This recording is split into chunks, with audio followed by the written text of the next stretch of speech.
ভোটের আগে বিজেপি করেছেন, এখন দেখছেন স্টেশনের পাশে তার ঝুপড়ি, হকার, তার ছোট ঘর সব বুলডোজার দিয়ে ভেঙে দিচ্ছে নোটিশ না দিয়ে। নোটিশ গেছে অভিষেক ব্যানার্জির কাছে, কারণ অভিষেক ব্যানার্জি একটা কেউকেটা, তার সাথে বিভিন্ন রকম ব্যবসায়িক টাইজও থাকলেও থাকতে পারে, সুতরাং তাকে নোটিশ পাঠাতে হবে তার নাকি বেআইনি বাড়ি ইত্যাদি ইত্যাদি বলে। বিজেপি এই বুলডোজিংটা বেছে বেছে গরিব মধ্যবিত্তের এলাকায় গিয়ে করছে, বড় লোকের কাছে গিয়ে করছে না। তৃণমূলকে দরকার ছিল পশ্চিমবঙ্গে বামপন্থীদের সরানোর জন্য, বামপন্থীদের পেটানোর জন্য, বামপন্থীদেরকে কোণঠাসা করে যে পলিটিক্যাল ভ্যাকুয়ামটা হবে সেখানে আরএসএসকে ডেকে এনে আরএসএস বিজেপির ব্রিডিং গ্রাউন্ড তৈরি করিয়ে দেওয়ার জন্য তৃণমূলকে প্রয়োজন ছিল। আপনারা প্রশ্ন করতে পারেন না, দেশের মানুষ সরকারকে প্রশ্ন করলেই তারা প্যারাসাইট, তারা ককরোচ। সুতরাং এই যারা ককরোচ হিসেবে সামনে এসেছেন তার মধ্যে শুধু এসএফআই বামপন্থীরা নেই, তার মধ্যে অসংখ্য অংশের এমনকি এক্সট্রিম রাইটের সাথে উগ্র ডানপন্থী বিজেপি সরকার তাদের নীতিগুলির প্রতি বিরক্ত হয়ে এই মুভমেন্ট, এই প্ল্যাটফর্ম জয়েন করছে। কিন্তু যে বিজেপি প্যালেস্টাইনের মুক্তি সংগ্রামের পক্ষে মিছিল করলেই আমাদের বামপন্থীদের দেশদ্রোহী বলে, আমাদের বামপন্থীদের জঙ্গি বলে, আমাদের বামপন্থীদের পাকিস্তানে চলে যাও বলে, তাদের বিধায়ক তিনি একেবারে প্যালেস্টাইনের প্লেয়ারকে জড়িয়ে ধরলেন। তখন প্যালেস্টাইনটা ভুলে গেলেন ইস্টবেঙ্গল, বিজেপি, উদ্বাস্তুদের ভোট পেতে হবে। রাজ্যে হয়েছে পালাবদল, আর সেই পালাবদলের পরই বিভিন্ন জায়গায় আমরা বিভিন্ন দৃশ্য দেখতে পাচ্ছি। কোনো জায়গায় দেখতে পাচ্ছি বেআইনি নির্মাণ একেবারে বুলডোজারের সাহায্যে ভেঙে দেওয়া হচ্ছে, হকার উচ্ছেদ করা হচ্ছে বিনা নোটিশে, কোনো পুনর্বাসন ছাড়াই। আর এই নিয়ে বামপন্থী কর্মীরা, বামপন্থী বিভিন্ন সংগঠন বারবার রাস্তায় নামছে।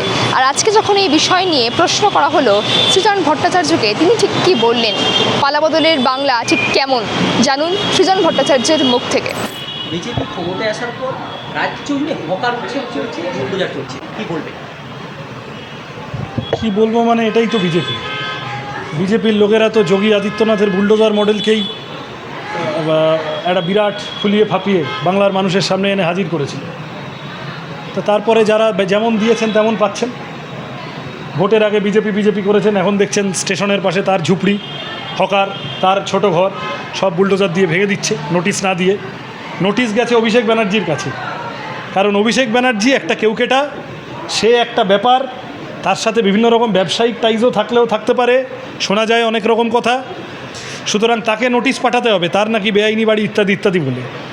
আর যে লোক খেটে খায়, যে লোক দিন আনে দিন খায়, গরিব লোক, হিন্দু হোক মুসলমান হোক, সে তপসিয়ায় হোক বা স্টেশনের ধারে হোক, সেই লোকের ঝুপড়ি, সেই লোকের দোকান, সেই লোকের বাড়ি একদম কোনো নোটিশ ছাড়া বুলডোজার দিয়ে ভেঙে চুরে দেওয়া হবে। বিজেপি বড় লোকের পার্টি, বিজেপি এই বুলডোজিংটা বেছে বেছে গরিব মধ্যবিত্তের এলাকায় গিয়ে করছে, বড় লোকের কাছে গিয়ে করছে না। আমরা এই কারণেই প্রথম থেকে বলেছিলাম যে বিজেপি হিন্দু ধর্মের জামাটা পড়েছে, আসলে হিন্দুর পার্টি না, বড় লোকের পার্টি। তারপরেও বাংলার মানুষের একটা অংশ বিজেপিকে ভোট দিয়েছেন। যারা ভোট দিয়েছেন তারা নিজের অভিজ্ঞতায় এই 3 সপ্তাহের মধ্যে সুর পাল্টাতে শুরু করেছেন। আরও অনেক জিনিস সামনে আসবে, যেমন যত দিন আসবে, বিজেপিটা তো আনটেস্টেড। অনেকে ভেবেছিলেন যে কংগ্রেসকে দেখেছি, সিপিএমকে দেখেছি, তৃণমূলটাকেও দেখলাম, বিজেপিকে কোনো দিন দেখিনি, বিজেপিকে একটু দেখি। আগে মাছ ভাত খেয়েছি, ডাল ভাত খেয়েছি, সবজি ভাত খেয়েছি, ফলিডলটা তো কোনো দিন খাইনি, একটু ফলিডলটা খেয়ে দেখি। এখন ফলিডল খেয়ে দেখবেন, আরও যেমন দিন যাবে আরও বুঝতে পারবেন।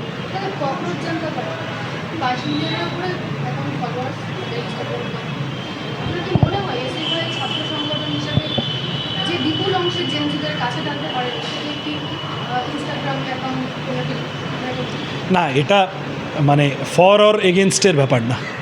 এসএফআই বাড়লে ককরোচ জনতা পার্টি ছোট হয়ে যাবে, আর ককরোচ জনতা পার্টি বাড়লে এসএফআই ডিএফআই ছোট হয়ে যাবে, ব্যাপারটা তা না। অনেক মানুষ আছে যারা রাস্তায় এসএফআই করে, যারা আদারওয়াইজ এসএফআই এর সাথে যুক্ত, তারাও এই মুভমেন্টের প্রতি একটা সহানুভূতি জানিয়েছে। আবার এমন অনেক মানুষ আছে যারা, এসএফআই তো বামপন্থী সংগঠন, প্রতিষ্ঠান বিরোধী সংগঠন, বিজেপির সাথে আছে, এবিভিপির সাথে আছে, কিন্তু এবিভিপির নীতি, বিজেপির নীতি দেখে বিরক্ত। বিজেপি সরকার মুখে বাতেলা দিয়ে যাচ্ছে কিন্তু আসলে চাকরি দিচ্ছে না। বিজেপি সরকারের আমলে 1 লক্ষ সরকারি স্কুল বন্ধ হয়ে যাচ্ছে, 10 দিনে 4 বার পেট্রোলের দাম বাড়লো, এই সামগ্রিকভাবে ব্যাংক, এলআইসি, ইন্স্যুরেন্স সব বেচে দিচ্ছে। রোজ আজ এখানে একজন দলিত, তো কাল ওখানে একজন মুসলমান, তো পরশু ওখানে একজন মহিলা, কেউ না কেউ অত্যাচারিত হয়েই চলেছে বিজেপি আমলে।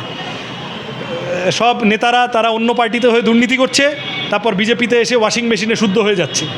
এই সমস্ত কিছু দেখে যে দেশের মানুষ, যে দেশের জেনজি, তারা ক্ষেপে গেছে, বিরক্ত হয়ে গেছে সিস্টেমের প্রতি, যে যারা সরকার চালাচ্ছে তারা আমাদের কিচ্ছু দিতে পারছে না, খালি বাতেলা, বড় বড় কথা। তারা মিলে এই ককরোচ জনতা পার্টি এই সোশ্যাল মিডিয়া মুভমেন্টটাকে, এবং ইট স্টার্টেড অ্যাজ হিউমার, এ তো ব্যঙ্গ স্যাটায়ার হিসেবে সার্কাস্টিক একটা প্ল্যাটফর্ম হিসেবে চালু হয়েছিল। জাজ হঠাৎ ওই কথাটা বলতে গেলেন কেন? দেশের মানুষের প্রশ্ন তো থাকবে। আপনি বলে দেবেন খামোকা যে যার কিছু করার নেই সে গিয়ে আরটিআই অ্যাক্টিভিস্ট হচ্ছে আর ককরোচ আর প্যারাসাইটের মতো প্রশ্ন করে বেড়াচ্ছে। প্রশ্ন না করলে উকিলদেরও তো কাজ প্রশ্ন করা। আপনি বিচারক, আপনারা তো সত্য অনুসন্ধান করাটাই আপনার শেষ কাজ। তা প্রশ্ন না করলে সত্য অবধি পৌঁছানো যায়? সত্য অনুসন্ধান করা যায়? আপনারা প্রশ্ন করতে পারেন না, দেশের মানুষ সরকারকে প্রশ্ন করলেই তারা প্যারাসাইট, তারা ককরোচ।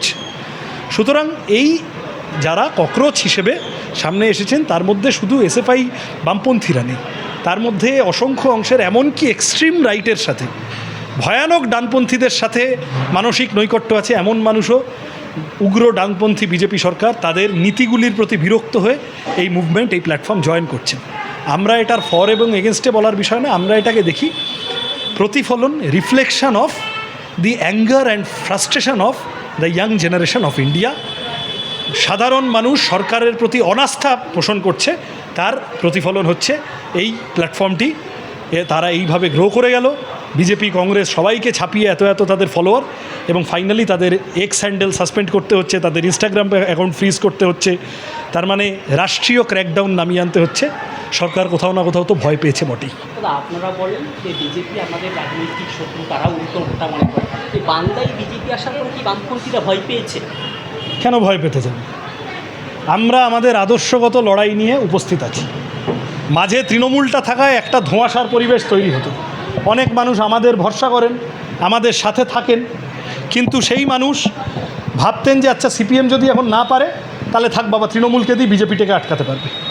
আবার এমন অনেক মানুষ তৃণমূলটাকে তাড়াতে চান, এমনি হয়তো বামপন্থীদের ভালোই বাসেন, কিন্তু তোমরা কি এখন পারবে? তার চেয়ে বাবা বিজেপি তৃণমূলকে হারানোর কাছাকাছি আছে, তাহলে বিজেপিকে পড়বে। এই করতে গিয়ে আমাদের রাজনৈতিক পরিসর খানিকটা ছোট হয়ে এসেছিল তৃণমূল বিজেপির বাইনারির মধ্যে দাঁড়িয়ে। এবং আমরা যে কথাটা বলতাম যে এই বাইনারিটা সুকৌশলে আরএসএসের পরিকল্পনা অনুসারে তৃণমূল বিজেপি দুজনেই রেখে দিচ্ছে। এখন বিজেপির আর তৃণমূলকে ভারতের রাজনীতিতে টিকিয়ে রাখার প্রয়োজন নেই, যেভাবে আম আদমি পার্টিকে আর টিকিয়ে রাখার প্রয়োজন নেই, ওই কারণে সমস্তটা নিয়ে দিল্লি দখল করে ফেলতে গেল। যেভাবে অন্য আর 5টা জায়গায় তারা আক্রমণ করছে, সেইভাবে তৃণমূলের পারপাস হ্যাজ বিন সার্ভ। তৃণমূলকে দরকার ছিল পশ্চিমবঙ্গে বামপন্থীদের সরানোর জন্য, বামপন্থীদের পেটানোর জন্য, বামপন্থীদেরকে কোণঠাসা করে যে পলিটিক্যাল ভ্যাকুয়ামটা হবে সেখানে আরএসএসকে ডেকে এনে আরএসএস বিজেপির ব্রিডিং গ্রাউন্ড তৈরি করিয়ে দেওয়ার জন্য তৃণমূলকে প্রয়োজন ছিল। একবার বিজেপি সেটা হয়ে গেছে। বিজেপি এখন যথেষ্ট পরিমাণে তাদের রাজনীতিটা অ্যাগ্রেসিভলি করতে পারছে বাংলার মাটিতে। তারা মনে করেছে যে আর দরকার নেই, ইলেকশন কমিশনের ভূমিকা নিয়ে প্রশ্ন আছে, ভোট কীভাবে হচ্ছে, কাউন্টিং কীভাবে হচ্ছে, এইসব নিয়ে প্রশ্ন আছে। এই প্রশ্ন যারা করছে তাদেরকে জেলে পাঠিয়ে দিচ্ছে, কিন্তু প্রশ্নের উত্তর দিচ্ছে না। রাহুল গান্ধী যে মাঝে মধ্যেই প্রেসমিট করে ব্রাজিলিয়ান মডেলদের কথা বলছে ভোটার লিস্টে, সেগুলোর প্রশ্নের উত্তর দিচ্ছে না। সুতরাং সব মিলিয়ে পশ্চিমবঙ্গের রাজনীতিতে নতুন একটা অন্ধকার অধ্যায়ের সূচনা হলো বলে আমরা মনে করি, যেটা আরও ডেঞ্জারাস, কারণ এটা মতাদর্শগতভাবে ফ্যাসিস্ট। এরা সমস্ত রাষ্ট্রশক্তিকে অ্যাপ্লাই করার মতো করে এসছে। কিন্তু আমরা বামপন্থীরাও, তুমি যদি বুনো ওল হও আমিও বাঘা তেঁতুল। সুতরাং আমরা বামপন্থীরা আদর্শগত লড়াইয়ের প্রশ্নে 1 ইঞ্চি জমি ছাড়ব না। ফলতায় দেখেছো, তপসিয়ায় দেখেছো শতরূপকে, বিরাটি রেল স্টেশনে দেখেছো দীপশিতাকে, আজকে ব্যান্ডেলে দেখেছো মীনাক্ষীদিকে, এসএফআই ডিওয়াইএফআইকে কলেজ স্ট্রিটে দাঁড়িয়ে দেবাঞ্জনদেরকে দেখেছো। বাংলাকে বাঁচানোর জন্য, রুজি রুটির অধিকার রক্ষা করার জন্য, জীবন জীবিকার অধিকার রক্ষা করার জন্য, সম্প্রীতিকে রক্ষা করার জন্য, রবীন্দ্রনাথ নজরুলের বাংলাকে বাঁচানোর জন্য বামপন্থীরা যতদূর যাওয়ার যাবে। বিধানসভার ভিতরে রানাদা সেই লড়াইটা লড়বেন, ডোমকল থেকে জিতে আসা আমাদের বামপন্থী বিধায়ক নওশাদ সিদ্দিকী সেই লড়াইটা লড়বেন। বাইরের রাস্তায় আমরা সবাই সেই লড়াইতে 1 পা পিছবো না। আমরা বিজেপি আরএসএসকে টুথ অ্যান্ড নেল লড়ে নেব। কেন্দ্রীয় সরকার ডিলেটের কথা বলছে, সেই সময় আছে মুখ্যমন্ত্রী তিনি বলছেন যে অনুপ্রবেশকারী চিহ্নিত করে তারপরে বিএসএফের হাতে তুলে দাও। কী বলবেন বিষয়টা? ভালো চিহ্নিত করতে পারলে। অনুপ্রবেশকারী কে? আমার তো যদ্দূর মনে পড়ে 2জন বিজেপি বিধায়ক, তাদের কেউ কেউ এবার মন্ত্রী হলেন। এসআইআরে তাদের 2002-এর লিস্টে নাম ছিল না, তাদের পুরনো বাবা মায়ের নাম ছিল না, ইত্যাদি ইত্যাদি বলে তাদের মাঝখানে আটকে গেছিলো প্রার্থী হওয়া, বা তাদের সব ভোটার লিস্টে নাম ওঠাই সব আটকে গেছিল। সুতরাং বিজেপি যে কথাগুলো বলছে এখন বলছে হোল্ডিং সেন্টার, আগে বলতো ডিটেনশন ক্যাম্প। আচ্ছা, এসআইআর হলো, এত বড় আওয়াজ করে হলো, ন্যায্য ভোটার 30 লক্ষ 32 লক্ষ মানুষ বাদ চলে গেলেন, 27 লক্ষ প্লাস ডিলিটেড। আপনারা কতজন বাংলাদেশিকে বার করতে পারলেন? আপনারা কতজন রোহিঙ্গাকে বার করতে পারলেন? আমরা তৃণমূল সরকারে থাকাকালীন তৃণমূল যেমন মুসলমান খেলেছে, বিজেপিও তো হিন্দু হিন্দু খেলেছে। আমরা বিজেপিকে ওপেন চ্যালেঞ্জ দিয়ে বলেছিলাম যে আপনারা বিজেপির নেতারা লোকাল থানায় রোহিঙ্গাদের নিয়ে যাচ্ছেন না কেন? কারা কারা পাড়ায় রোহিঙ্গা আছে তাদেরকে চিহ্নিত করে। তাহলে আজকে দাঁড়িয়ে কে রোহিঙ্গা, কে অনুপ্রবেশকারী, কে ফলস ভোটার কার্ড নিয়ে এখানে এসে বসে আছে, কার 2002 সালে নাম ছিল না তারপরে এসেছেন, তাদের মধ্যে কতজন হিন্দু কতজন মুসলমান? আচ্ছা, যারা হিন্দু তারা কোথায় আছেন এখন? বিজেপির হয়ে ঢুকে পড়েছেন কি না কেউ কেউ? এগুলোর উত্তর দিতে হবে তো। কেন বিজেপির এমপি বলল এসআইআরের সময় 1-2 বার ভোট দিতে পারবেন না, সিএএতে নাম অ্যাপ্লাই করুন, তারপরে আবার আমরা দেখছি ভোটার লিস্টে নাম করিয়ে দেব? কেন বলতে হলো? তার কারণ অনুপ্রবেশকারী মুসলমান বলে আসলে যে কথাটা চালানোর চেষ্টা হয়েছিল, যেটা বিজেপির নেতারা সুকৌশলে চেপে গেছিলেন, যে ওপার থেকে হিন্দু সম্প্রদায়ের, নমশূদ্র সম্প্রদায়ের, মতুয়া সম্প্রদায়ের একটা বড় অংশের মানুষ ফেলে এসেছেন সিএএ, এনআরসি ইত্যাদি এক্সারসাইজ, এসআইআর ইত্যাদি এক্সারসাইজ, সেই মানুষকে বিপদে ফেলে দিয়েছে। মতুয়ারা তারা বিজেপির বিরুদ্ধে আওয়াজ তোলেননি ভোটের আগে, এখন ভোটে জিতে গেছি বলে 7 খুন মাফ।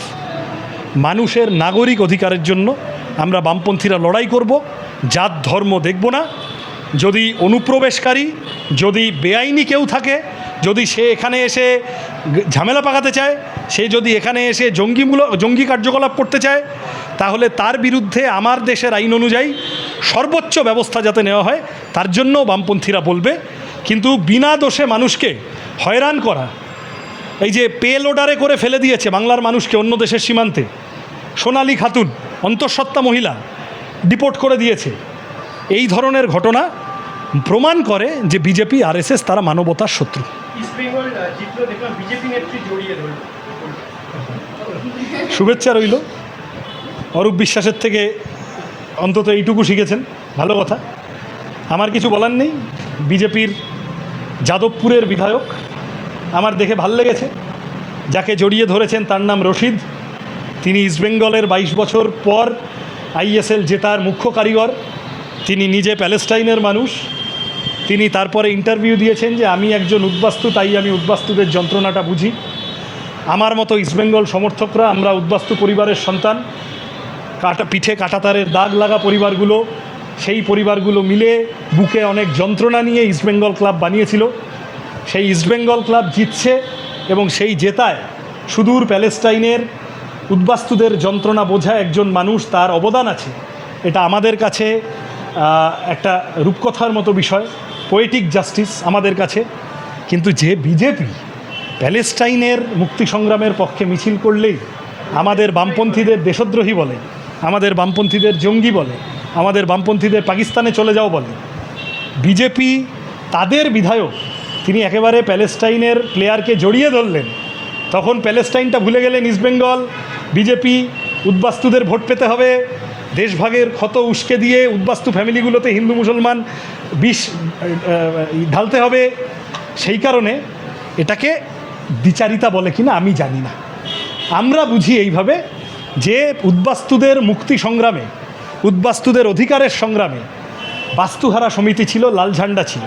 40, 50, 60-এর দশকে আমাদের পরিবারগুলো যখন যাদবপুর, টালিগঞ্জের মতো অসংখ্য জায়গায় এসে বসছিল, তখন তাদের পাশে লাল ঝান্ডা ছিল, কমিউনিস্ট পার্টি ছিল। লঙ্গরখানা করো, মাথা গোজার ঠাই তৈরি করো, পরে বামপন্থীদের সরকার এলে রেশন কার্ড, ভোটার কার্ডের ব্যবস্থা করো, কলোনি কমিটি তৈরি করো। তখন হিন্দু মহাসভা ছিল, কিন্তু উদ্বাস্তুদের সংগ্রামে কোনো কাজে লাগেনি। আরএসএস ছিল, গান্ধীজিকে খুন করছিল, উদ্বাস্তুদের সংগ্রামে কোনো কাজে লাগেনি। তারা আজকে এত বছর পরে ভোট পাওয়ার জন্য উদ্বাস্তু ফ্যামিলিগুলোর কাছে গিয়ে দেশভাগের ক্ষত উস্কে দেওয়ার কথা বলছে। কিন্তু আমরা যারা দুনিয়া জোড়া উদ্বাস্তুদের যন্ত্রণাকে বুঝি, যে কারণে আয়লান কুর্দির মৃতদেহ যখন সমুদ্র তটে ভাসে আমরা যন্ত্রণাবিদ্ধ হই, যখন মেক্সিকোর উদ্বাস্তুরা তারা আমেরিকায় ঢোকে এবং ডোনাল্ড ট্রাম্প তাদেরকে দূর দূর করে তাড়িয়ে দেওয়ার কথা বলে, আমরা তাদের যন্ত্রণা ফিল করি, আমরা বামপন্থীরা। কারণ আমরা নিজেরা পশ্চিমবঙ্গের মানুষ, এই আমাদের বাংলা ভাগের পরে আমরা উদ্বাস্তুদের যন্ত্রণা বুঝেছি। সুতরাং একটা দেশ আছে, সেই দেশের মানুষকে নিজের দেশ থেকে বোমা মারতে মারতে মারতে খুন করে দিয়ে, ধর্ষণ করে দিয়ে, গুঁড়িয়ে দিয়ে বের করে দিলে কেমন লাগে, কি কষ্ট হয়, সেটা বুঝি বলে আমরা প্যালেস্তাইনের পক্ষে দাঁড়াই। বিজেপি প্যালেস্তাইনটাকে হিন্দু মুসলমান করে দেখে। বিজেপি বলে মুসলমানদের দেশ, মার খাচ্ছে, বেশ হচ্ছে। আমরা প্যালেস্তাইনকে উদ্বাস্তু মানুষের যন্ত্রণার পরিচায়ক হিসেবে দেখি। সুতরাং যখন আমরা দেখি যে সেই দেশের একজন এসে ইস্টবেঙ্গল ক্লাবে গোল দিচ্ছেন, আমাদের ম্যাচ জেতাচ্ছেন, আমরা উদ্বেল হয়ে উঠি। আর বিজেপি যখন প্যালেস্টাইনের মানুষকে, ফুটবলারকে জড়িয়ে ধরে তার গায়ে উদ্বাস্তুদের যন্ত্রণাকে অগ্রাহ্য করে, প্যালেস্টাইনটাকে অগ্রাহ্য করব কিন্তু খালি হিন্দু মুসলমান করার জন্য উদ্বাস্তুদের কথা বলবো, এইটা যখন বিজেপি করার চেষ্টা করে, দ্যাট ইজ কল্ড দ্বিচারিতা। এমনি সর্বরিধি ভালো মানুষ, আমার তার প্রতি সমস্ত শুভেচ্ছা রইল, আবেগ থেকে করেছেন, কিন্তু বিজেপির রাজনীতির দ্বিচারিতাটা এইটা।